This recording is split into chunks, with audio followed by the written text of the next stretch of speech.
In this segment, what I want to do is show you how Nmap works. So the first thing we're going to do is do a scan with the Nmap command line version, and then I'll show you how Nmap, the front end, the GUI works, called Nmap. So let's go ahead and do a simple TCP full connect scan. And a full connect is where the scanner actually tries to establish a full TCP connection with the target. And what happens is it sends a SYN and the SYN ACK and then the final ACK back. And this is very noisy. In other words, an IDS will pick this up very quickly. If you own the network and you're just the system administrator that's scanning, this is an okay scan to use. If you want to be stealthy, of course, you probably don't want to use this one. But this will demonstrate how to use Nmap in its simplest form. So I've got a couple of hosts out there, and they're in the 192, 168, 163 range. And so I'm just going to scan a piece of that range to see what we get back. So I'm typing in Nmap -ST, and that's for a full TCP connect scan. And I want to do 192.168.163. And I'm going to say .135, for example, through, say, 150. We'll give it that range. I know my hosts are somewhere in that range.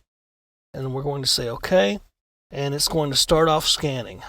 And it shouldn't take that very long because there are very few hosts up. And a simple TCP scan is not going to come back and tell you a whole lot. It will tell you whether the computer is up and what ports it's running. So it's finished. And if we go on up to the top here, I can show you exactly what it came up with. We know that 141 is up, and it shows us what ports are open: 135, 149, 145. And it also gives us the MAC address. Now, based upon this, we might say that this is probably a Windows box. We also have another box that's up, 142, that it saw. And again, those are Windows ports that are up. We also have a 143 that it really didn't tell us much about. And I'll tell you that that's the backtrack box that we just scanned from. So it scanned itself and didn't find any ports that were open. So we got two Windows boxes. Now, had there been any other boxes up, like another Linux box, it would have probably have detected that as well. So we didn't really do any OS fingerprinting detection or anything like that. It was just a simple connect scan to see if the hosts were up and what they might be running. And we guessed for ourselves that there were two Windows boxes. So let's go ahead and take a look at Nmap FE, which has now become Nmap, and that's the GUI front end for Nmap. So let's minimize this. And I have Wireshark running also that I'm going to start up. And I'll show you the Wireshark capture a little bit later. Let's minimize this for now. And what I want to do is go into Backtrack and find my information gathering tools. And what I'm looking for is network scanners. And right here we find Nmap. Let's open up Nmap. And I'm going to give it the same parameters: 192.168.163.135 through 150. And as you can see, as I put the target range in there, it fills in the command line. This is the actual command line you would use if you wanted to type it in. So Nmap FE or Nmap can do that for you. I also told it to do an intense scan, which is a more involved scan, a more in-depth scan, and it will tell us like OS fingerprinting and a little bit more information. We can do this from the command line also. So I'm going to go ahead and scan, and this is basically just to show you how Nmap works. Let's make it a little bit bigger here.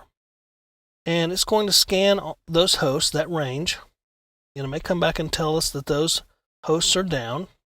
And this can actually take a few minutes. An intense scan can take a few minutes, even on a couple of hosts. So when we run this, typically it's a good idea to go get some coffee and come back and wait on it.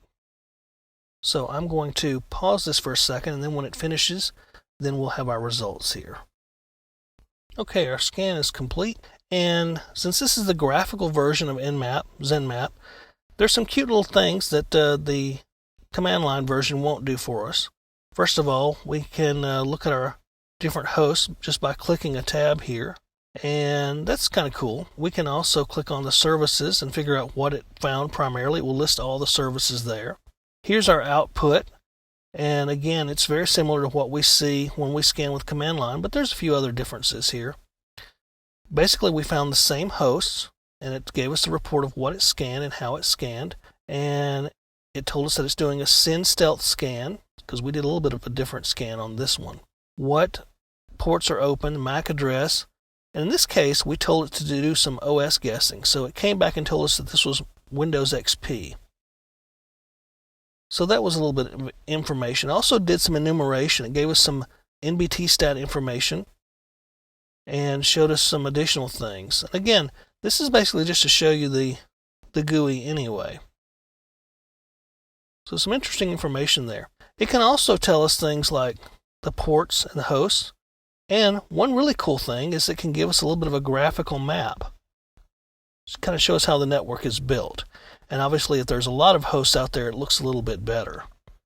The different host details and the scans that we did. So that's basically Nmap and Nmap from the command line, two useful tools that you can run to scan a network. And again, these are probably the most common tools out there for scanning. So learn these tools both for the exam and for real life.